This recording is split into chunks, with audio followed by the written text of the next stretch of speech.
नमस्कार शेतकरी मित्रांनो, मी आपला शेती उद्योग या यूट्यूब चॅनलमध्ये आपलं स्वागत करीत आहे. मित्रांनो, आपण येथे दिनांक 27 जून रोजी 7 एकर क्षेत्रामध्ये सरकी लागवड केलेली होती.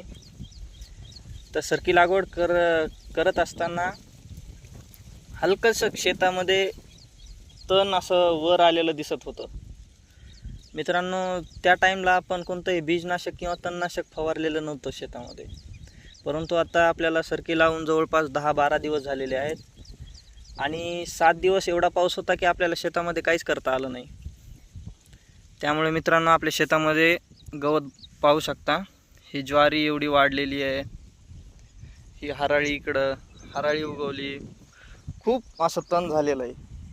शेतकरी मित्रांनो, हे जे तण आहे हे तणनाशक जर फवारलं याच्यावर तर एवढा काही आपल्याला रिझल्ट दिसणार नाही, कारण ह्याची हाईट बघा, पूर्ण असं गुडघ्यापर्यंत वाढलेलं आहे हे गवत.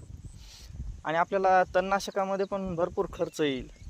त्यामुळे एकंदरीत आपण काय करू, येथे मजुरांच्या साहाय्याने उपटतण करू, नंतर वखरणी करू आणि परत एकदा एक खुरपणी करू. तणनाशक फवारणीपेक्षा जास्त खर्च येईल आपल्याला, परंतु एक रिझल्ट चांगला भेटेल आपल्याला तणनाशकापेक्षा. तर मित्रांनो, पाहू शकता आपल्या शेतामधलं हे तण आहे ना, एवढं वाढलेलं आहे. मित्रांनो, या परिस्थितीमध्ये आता कसं आहे, माझं हे दुसरं वर्ष आहे शेती करण्याचं. तर थोडंसं असं घाबरल्यासारखं पण होत होतं की एवढं मोठं तण झालं, आता कंट्रोलमध्ये कसं करायचं. परंतु मित्रांनो, आता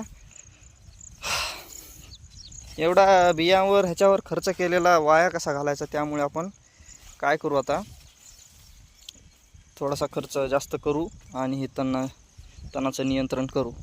आपण बघू आता मजुराच्या साह्यानं आपण हे जे ज्वारीचे मोठे मोठे झालेले गवत आहे, बाकी वेलवर्गीय जे गवत आहे ते सगळं हाताने उपटून घेऊ. परत त्याच्यावर एकदा वखरणी करू आणि खुरपणी करून आपलं रान एकदम क्लीन करून घेऊ.